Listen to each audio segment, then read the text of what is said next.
Right, so to do an eternity knot, all we do is make a loop like that.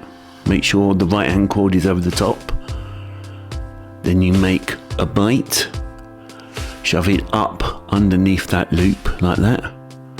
And then we're going to pull on this left hand cord to cinch everything up. Like that. Nice and easy. Don't pull it too tight, just cinch it up. You get your right hand cord and the end is going to go down through that loop like that. And then we're going to pull on this bottom cord here and cinch up that loop like that.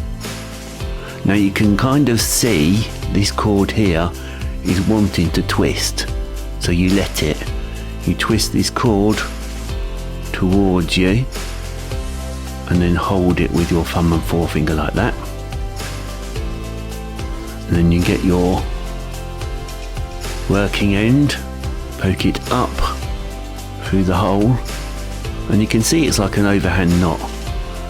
And all you do is pull and cinch this piece together, and there you have your eternity knot. Now you can make this into a bracelet. I'm still practicing that one, so if you'd like to see me do it into a bracelet, don't forget to subscribe, because I'm almost at 10,000 subscribers now. So if you could help and get me over that 10,000 mark, that would be really good. And don't forget to give us a thumbs up, and I shall see you in the next one.